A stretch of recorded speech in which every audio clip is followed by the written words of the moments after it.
Hello, everyone, and welcome to the third week of the quarantined combat hour, coast to coast style. I'm your host, Matt Hawkins, and as always, I'm joined by Ed Carbajal from his home base in New Jersey. Ed, how's quarantine treating you on the East Coast? I mean, I think I said this last week. For me, it's not so bad because the only thing I'm missing is jujitsu and obviously live combat sports. But other than that, it's pretty much the same for me. I mean, I I don't do much but go to bars and to watch fights or watch them from home, and everything else is kind of the same. I'm not a panic buyer or any of those stupid things, so it's all right. You can get your euros. Yeah, I didn't get them today. Actually, probably after this. I gotta go. I gotta go mail a letter. That'll be the highlight of my day. Mailing a letter and yeah, getting my Nice. gyros or whatever, however you say it.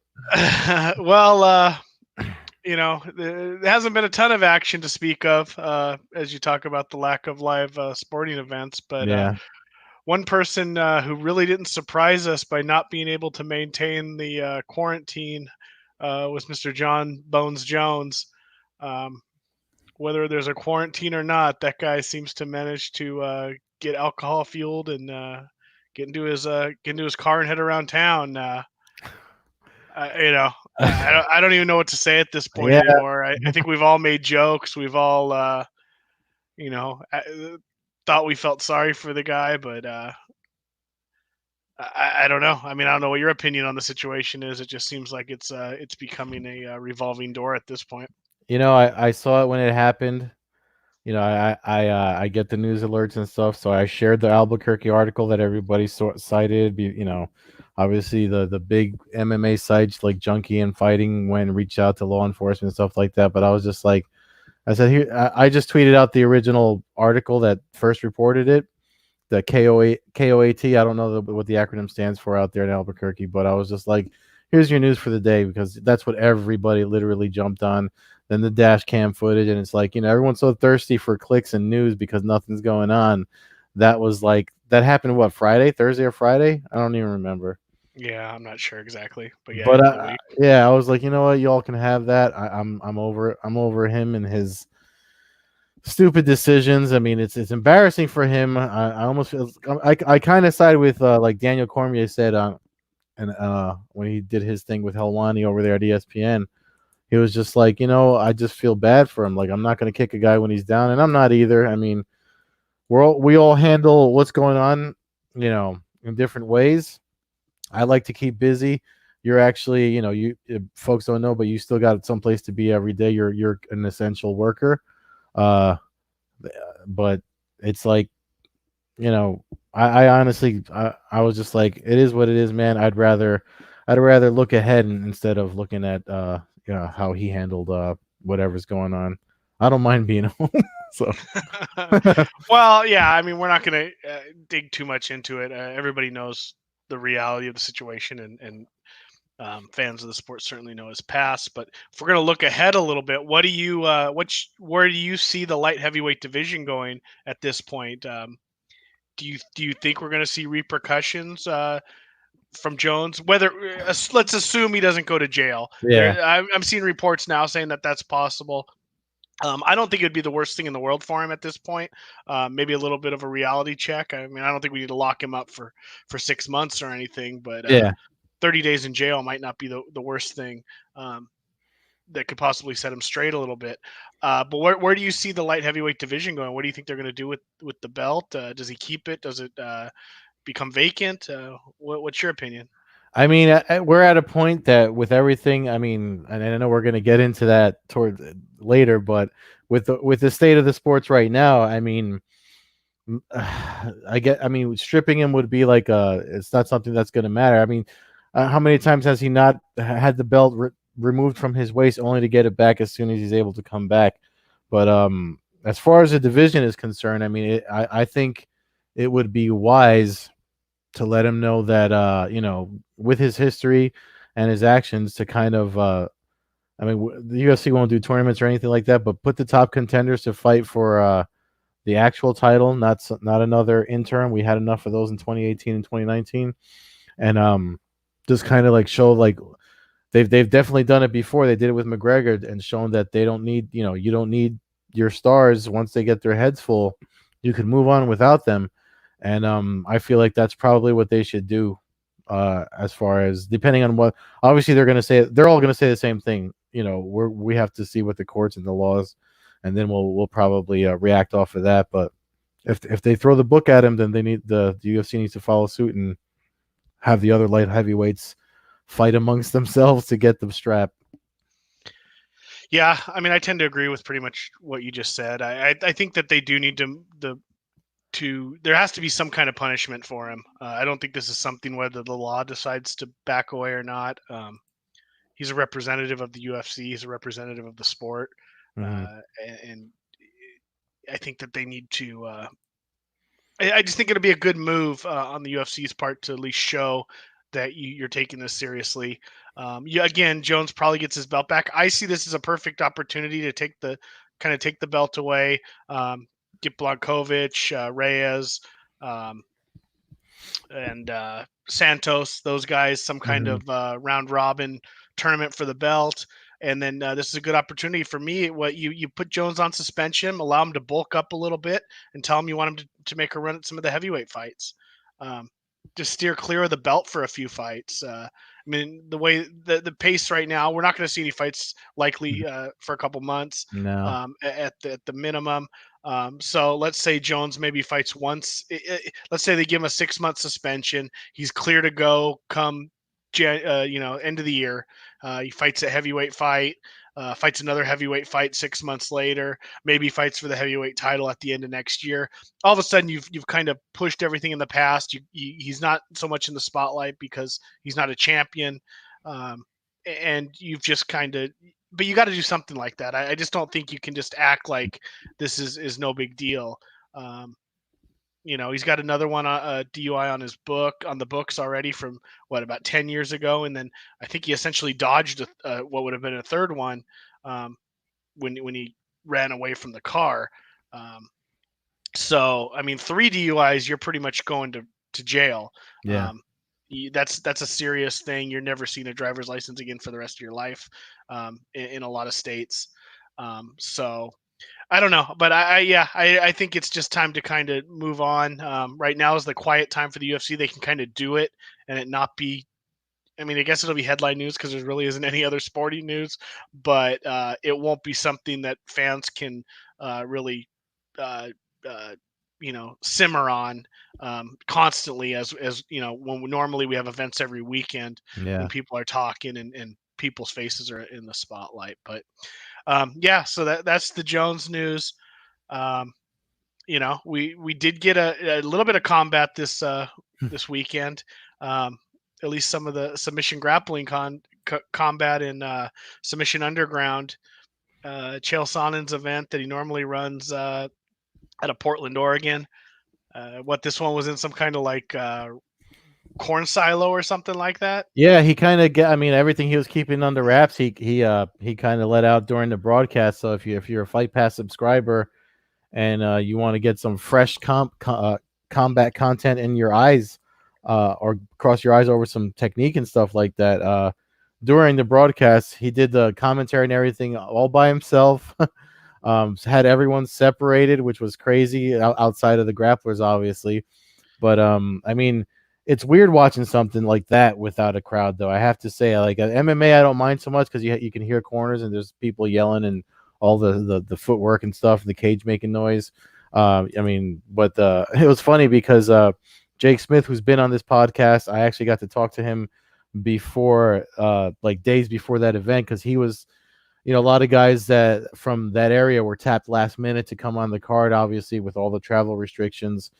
um Sonnen had to he had to pull one out of his ass, so to speak, and he did, man. So I feel like if you're gonna do an event, then you have to expect a lot of changes in a card and abide by all the rules and regs that are going on. And I mean, if there's a blueprint laid out for a way someone could try to move forward, I mean, he did it. He did a small card. If you look, there was cameras and stuff set up all over the place to change angles. He was separate. Everyone else was separated. So he wasn't really violating anything. I mean, there was three people within in that cage. I think 10 is the most states are doing 10 people limits. So not for nothing. I mean, he pulled it off, so he definitely deserves some credit for that. I for one was happy to get something outside of Netflix and Amazon Prime Video, and you know what I mean. And pro wrestling obviously is the only other fresh content that we're getting. I think we're gonna have a lot of new pro wrestling fans in the days to come. But you said you saw it too. What'd you think? Yeah, I mean, it was nice to see some competition. Mhm. I didn't really think that I'd have that feeling. But when it came on, it was like, oh, okay, I can kind of get into it. Plus, it was kind of cool because there was some names that were I'm familiar with, Mhm. just from the show alone. You mentioned Jake Smith, but Chris Lencioni also Yeah. picked up a win. I wasn't aware he was on the card, so that was cool to see. I think Um, he was like 2 or 3 days notice, and like day or two after Jake he got called. yeah, I mean, and it sounded like it's funny you mentioned pro wrestling because that's kind of how it felt to me. It almost felt like I was watching like an old pro wrestling show where you had like the announcer in like it's pre-recorded almost. This was live, Oh but it yeah, almost had like that pre-recorded, you know, uh, Mean Gene or something yeah. from the talking about something and it going back and forth, and then them showing they showed Chael kind of in his own little booth with his bad guy you know light in the back, and Yeah. uh, you know you're a big Chael Sonnen fan. I kind of am a hit or miss with the guy. So I mean the commentary I found interesting. I found there was some fights he kind of just bullshitted his way through entire matches, talking about stuff that didn't have anything to do with Oh the yeah, actual match. it was almost like half his podcast and half commentary. Like if there was too many stalling positions, he started going into these stories about and people texting him and stuff Uh like huh. that. I found it humorous. It was funny to me. So again, man, it was something fresh and like I mean, yeah, sure. I'll admit I'm the first one to admit I'm a fan of his hustle and everything he does. So, but yeah, it was still some fresh combat sports. It gave me a reason to tune into something, and obviously I got to interview one of the competitors in Jake Smith who won his match. So did Lencioni, and yeah, it was good. It was nice. Yeah, no, and I appreciated what Chael did. There's no I thought it was some of it, like you said, was funny. I got a chuckle out of some of the stuff. And he's not a play-by-play guy, so he was putting himself kind of in a situation that wasn't exactly uh, his strongest suit, and I gotta appreciate that too. He didn't Mhm. know how long the event was gonna go. Those A lot of those matches ended quickly. Otherwise, he could have been talking for Yeah, wasn't he three telling and a some half Abu hours. Dhabi? He was telling some story, and somebody Yeah, got he was submitted. talking about. I don't even. Yeah, it I was. It forget was. what match it was, but it was a quick submission. And he was like, "Oh my god, I was in the middle of my Abu Dhabi Oh, he was story." talking. It was Chris Weidman and somebody guillotine choked Chris Weidman in 9 seconds. I don't know why I can't think of who it was. Was it Craig Jones? I mean, he No, talked to. no, no. You're talking about the Chris Weidman wasn't competing. He was. I thought you're telling. He said he was telling the Chris Weidman story. I forget what match it was. It was one. I think it was. It might have been the last, or it might have been the co-main event match. Oh, Uh, there was one where the guy got guillotined, like in. right away. Yeah. Yeah, yeah, yeah. Yeah. But one of his stories he was telling, he was talking about Chris Weidman getting Mhm. submitted. I think in Abu Dhabi or Oh uh, yeah, that's what it was. Yeah, yeah. something, and I can't remember who. It might have been against Craig Jones. But Um, yeah, it was so fast. He was like, "I was in the middle of my story," and I thought that was funny. But I mean, that yeah, you know what? I mean, that's what you do when you hustle, man. You try to make it work. I mean, look at us with this thing. I mean, we've been pulling it out of our ass since since for the last 2 years. No, no, that's what I'm saying. So, and I Yeah, appreciate it. Like I said, it was nice to see some matches. I wish some of them had been a little bit more competitive. yeah, With that said, Craig Jones won the main event, did his thing against Kevin Kelly, or sorry, Kevin Casey, yeah, former Bellator UFC competitor. Craig Jones leg lock. I don't think that was any surprise. no, I think you even predicted it, if I remember right, on Twitter. Uh, you know, yeah, leg lock in about 45 seconds, which probably would have paid you about 3 cents on a $100 bet yeah. in Vegas. But um, as a jujitsu guy and a high ranking dude yourself, how do you what's your opinion of Craig Jones? I mean, we've over since I've gotten into this, I've seen the Gordon Ryans and the Gary Taunins, Yeah. and those were the kind of the guys who got me over the last 4 or 5 years really Mhm. going, and I thought those guys were basically unbeatable. Now I'm seeing Craig Jones, who was up and coming when I started doing it.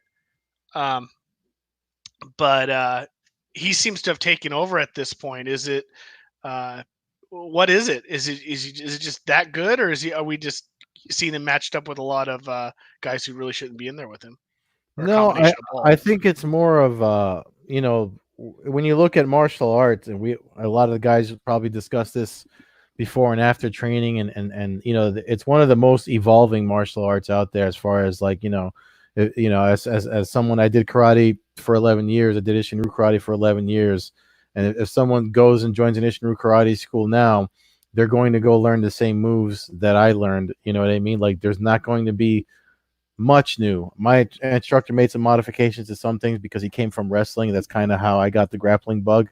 But outside of that, I mean, to get into grappling, but um, I think if you watch, actually, what's really telling is the last submission underground event where you had guys like that got like Gilbert Burns, I think, went against Craig Jones in that one, and no, he went against someone else. But from these guys that come from this leg locking system type of background, it's one of these other evolutions. I mean, put it like this: when I started, around the time when I started jujitsu, and that time from white to blue belt, if you went for triangles, flying triangles and omoplatas, those were considered the fancy moves, you know. And then you could only, they weren't even showing leg locks unless you were purple belt or higher. That's the old school mentality from, or at least through the way that I came up. I know there's other guys out there that are like that, but like now, with YouTube and people stealing techniques off, that can adapt it to their own game online. I think guys are just getting better, and so everyone's just evolving faster into the more sporting aspects of jujitsu. So that's what we're seeing. So the reason I mentioned the last one was because both Gabriel Gonzaga and Gilbert Burns, because Gilbert Burns got submitted and Gabriel Gonzaga also got submitted. Forget who their opponents were, but they were from the new. Burns did compete against Craig Jones. It was in That's what it December. was. Yeah. So that's the one I'm talking about, and they both kind of made a similar comment, which was, I'm not uh I'm not used to this style of jujitsu competition, and I think that's why we're seeing it. To answer your question, that's what we're seeing. So Craig Jones is Craig Jones, Gordon Ryan, all these guys that eventually, I mean, they're going to they're gonna they're gonna get everybody has someone better out there, waiting for them to tap in with whatever the new thing in jujitsu. Sometimes what's new is old, like they're maybe wrist locks will come back and be the new hot moves to go for. You know what I mean? Was But there that's wasn't there what a point wasn't there a point where leg locks were looked at as kind of a cheap move? I mean, I feel like that there was a time, and not so much in MMA because they were few and far between, but yeah. I feel like No, yeah, yeah. it wasn't, so what you're saying is basically kind of guys like Craig Jones, Gordon Ryan's are guys that are developed for the submission grappling world. Their jujitsu is tuned into the rule sets that are allowed here, because you can't reap the knees and stuff in a lot of and jiu-jitsu and competitions, right? IBJJF stuff, they don't want you reaping the knee, but that's why, I mean, So the thing is like, okay, I mean, I don't know, and this is I think Ray, when he was on the podcast, we kind of touched on it last time, but there's guys out there that are just like, I'll tell you a story from one of my training partners actually. He was a blue belt at the time. He just got his purple belt this past December, and he went to some school and here in one of the Carolinas south of us, and he trained with the instructor who was a brown belt, and but he's a leg lock guy. The guy, my training partner, he's a leg lock guy. So he actually he kept tapping this higher ranking person, and you know, he was like, oh, we don't really do that, and he was like, oh, okay, well, but it's part of jujitsu. If you go back and look at a lot of Dean Lister stuff, Dean Lister was leg lock guy. He's one of the greatest jujitsu guys out there from that competed from my time anyway, because the generations and stuff evolve or whatever. Mhm. So, and the guy even said, you know what, the instructor that he rolled with, because he was just paid a mat fee, he wanted to keep moving while he was on vacation. No, he traveled for something for his daughter for school or whatever. But he tapped the guy and he, as they were sitting there after training, he was like, you know what, that's my fault though, for not learning that part of the game. We had Simon Tang on this podcast. He's like the leg lock guy at my school, and even though I got my black belt 3-4 years before him, he does know a lot of leg lock stuff, and he's gotten me with leg locks. So what I did, so that I don't make the same mistake that guy down south did, up until everything happened anyway. I changed modified my schedule. I know I told you so. Now Simon teaches a class every night on Thursday nights, and it focuses on that aspect of the game. So if you're not going to keep up with it, and you're going to let your ego or whatever, it's not so much ego though. Some people just, I don't ever plan to be a leg lock master, but I want to know what they feel like, so I know not to get stuck in them, and enforce the way that I do jujitsu on the guys that I roll with. So if you're not being wise to it, I think people just aren't getting wise to it. It came up kind of quick, and there's a lot of guys that are really good at it. So once folks catch up to them, or at least catch up to the defenses, Vinny Magalesh is one of the guys that seem to have caught up to the defenses. That's a match I know that they want to make at Submission Underground. So, I think it's just everybody needs to start catching up with each other. That's all. Yeah, no, and it'll be interesting to see when that happens. Like you said, everything just evolves and you go through waves. So Hmm. um, Jones Megalish is definitely an interesting fight because Megalish is a big. He's big too. This Yeah. isn't. He's gonna have some. Yeah. He'll have some size on Jones. So not that necessarily matters so much with leg locks, but I suppose when you start balancing your weight and putting pressure on defenses and stuff, it certainly Yeah. does.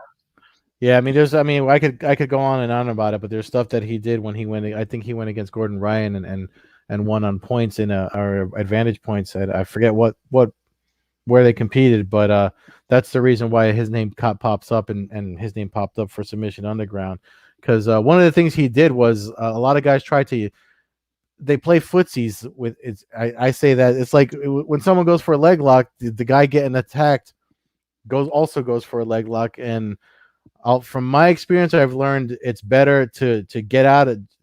Don't try to counter the leg lock. Get out of it, and instead of pulling away, start backing into it, because the guy wants to stretch your limb away to do the submission. So and Magalish was the first one that put that out there. And again, shout out to Simon Tang, who's been on this podcast. He's the one that taking his class started opening up my eyes to the counters, and keeping pressure, and getting close to the guy, not giving him the space to extend and stuff. So um, but that's like I said, that I could go on forever on that. Well, so we had this event. And this might be the last one we see for quite a while. Mm. I was alerted yesterday via your tweet and my Ticketmaster account that Bellator had canceled its May events. Yeah. Uh, Sadly, I had tickets for two of them. I would have saw Musasi Lima and Bader Nemkov. So, I mean, it doesn't surprise me. I think especially the May 9th event, I didn't see happening. They pulled the card, or they pulled it for the whole month of May. So even the May 29th Temecula event got thrown in with that. We'll have to see what happens with rescheduling. Uh, it is what it is. I don't think anybody's really surprised by it. I think the Yeah. biggest surprise when it comes to MMA cancellations and the lack of events right now seems to be the UFC, or particularly Dana White's Yeah. hard-headedness on the situation, and his I don't know. We'll see if it's just all wolf tickets, or what when it's all said and done. He continues to say that UFC 249 will continue. Habib Nurmagomedov is apparently in Russia, uh, unable to, basically due to the travel ban. Now he's not able to travel freely around the world. Yeah. Um, they're talking about Gagey coming stepping in. Uh, I don't know. I just it just seems so unnecessary at this point. I feel like we're kind of numb to the fact that we just don't have events right now. I think we've kind of accepted it. None of us like it, but Yeah. uh, I feel it almost feels dirty to me at this point, even really trying to worry about throwing together some last second card in an empty arena, or in a grain silo, or in going to Zimbabwe or something. I mean, I just don't. I don't know. It seems like there's a lot of unnecessary. Uh, Now, that's from our perspective. It seems unnecessary. I think behind the scenes, there's some stuff going on with Endeavor and Zuffa and their whole setup where they're desperate for money, Mhm. some kind of income to come in. But I don't know. I don't know what your opinion is, but I just don't see it as something we necessarily need to see in the next 2.5 weeks. Well, I mean, it's interesting that those communications came out yesterday. And it was, it's a lot of people. It's Bellator within 24 hours. Both Bellator and the Professional Fighters League both put out their messages through their PR folk that Pro Fight League, their season usually doesn't start till May, June anyway, so they have some time before they have to say they're postponing or canceling anything. But obviously Bellator announced it's. I just wrote an article over at MMAnews.com, where Scott Coker he did an interview with the folks at the Zone, and he took folks through the week and the decision of what made him postpone 241. And obviously now they're postponing more events, so we don't have to guess the reasoning why. He cares about the fighter safety, the travel logistics, and one of the things he said was like, the money, we there's money to be made in the future. We can't make it right now, so there's no sense in risking other people's. I mean, these. I'm summarizing. This is not a direct quote, but I just don't understand if they need to make money. I mean, aren't they already like a $1 billion business or whatever? Like you're already making millions of dollars. You can't wait 2 months and just see what happens and then try. Like, I don't understand. I think it's almost like I want to be the only guy still doing stuff, and I want to be right. Um, I don't know. I mean, maybe Dana White's going crazy at home because he's never been, he's always with all the events the UFC puts on. This is the first time this is probably the longest he's been in his own house. I mean, it's not that bad being home, but I mean, geez, like, there comes to a point, like you said. I mean, we just talked about Submission Underground 12, and I'm giving Chael shout outs for putting on the event, but there was a part of me that's like, man, should I really be, excited about this? I mean, we should listen and adhere. When he cleaned it up a little, and talk or explained himself on his event, I was like, okay, at least I'm glad he did everything right to do this. So if there's a blueprint to follow, then do that, but don't make it to the point that like, I mean, it's like, oh, we're gonna do it, and then you're just gonna have like two guys fighting in the basement of Dana White's mansion. You know what I mean? Like you can wait. Like, why not wait? How much money are you hemorrhaging that you can't wait? You know what I mean? You guys don't have millions already. I mean, Well, how I get it.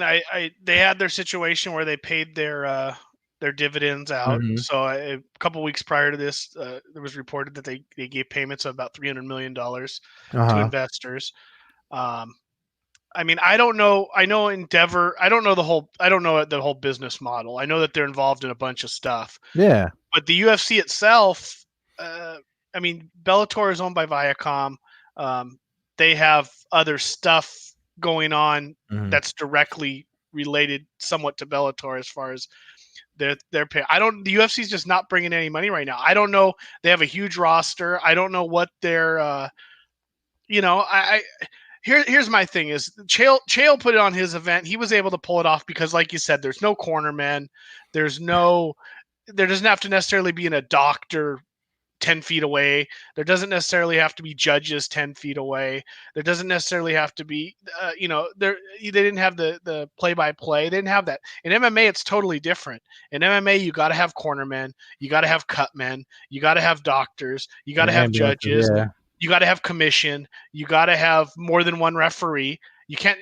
Chael used one referee. You can't do that in MMA with Mhm. gambling. I think it's a requirement basically you have multiple referees in order to try to keep from collusion and stuff like that.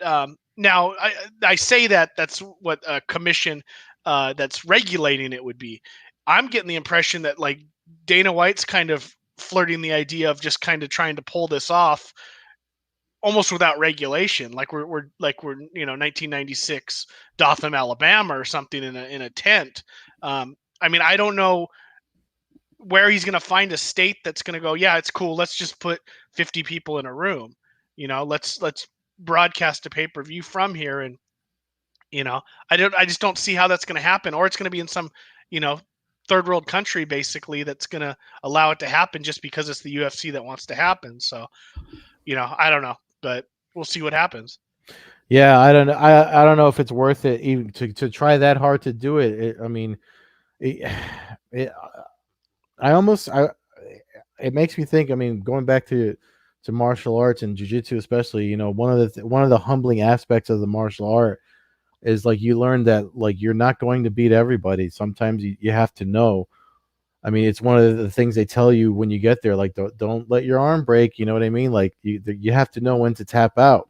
And this is a situation that the Dana White needs to maybe just sit down and say, listen, maybe I got to tap out and wait this thing out with everybody else. I mean, if the world we return to, there's going to be people that want to see sports and money. You can make the money. You can make the money later. You know what I mean? Everyone's losing money right now, so it's like, come on, man. I mean, it's sometimes you just got to say, maybe it's time to stop. But I don't know. I feel like there's part of it is he's got something up his sleeve, and part of it is I don't see anything. It's hard for me to see something like that he's trying to do something any that's outside of just proving himself right. It's just hard for me to see that. And I know, I'm not trying to, he's calling media people soft and all that stuff, but it's just like, the numbers are out there every day speaking for what's going on out there. Maybe it's time to just sit back and do what everyone else is doing and waiting it out. Well, especially when the news hits. Now, maybe this is all just hype to try to sell more pay-per-views, and all of a Mm. sudden we're going to get some kind of new. Tomorrow's April Fool's Day. Maybe all of a sudden we're going to get some kind of twist on April Fool's, where all of a sudden they're going to go, "Hey, we called April Fool's 3 days early. Khabib's in, sitting in San Jose. That But would be nice. if it was Ferguson and Khabib, which is the fight that has already been canceled 4 times, is a Yeah. fight that is probably the number one fight in all of MMA across the entire world that people want to see. If that's the fight going down, maybe we pull some strings, we put together like a 5-fight card, and we figure out something we can do. If that fight's out the door, Hmm. then let's just scrap it. Yeah. What are we gonna do? We're gonna risk they're probably not going to ever rebook it again Yeah. unless we continue this. You're gonna put Ferguson in there with Gagey. Even if he wins, Gagey's going to put a hurting on him. There's going to be some injuries involved. Yeah.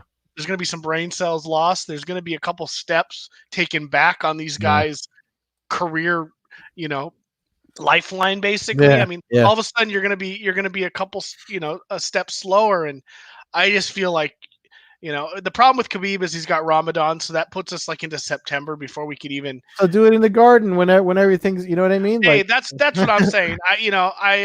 If yeah, but let I me mean, just say, because I mean, we're all. I mean, and I'm not, because people are gonna say, "Oh, you're talking shit or you're soft, whatever."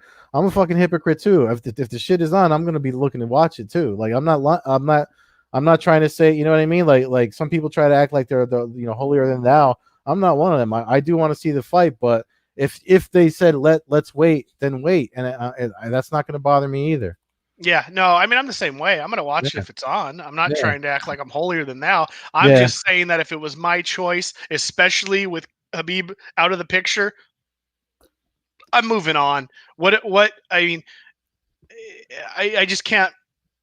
They shouldn't be that desperate for some pay-per-view buys. Hmm. Um, Plus, the illegal stream market's going to be off the chain.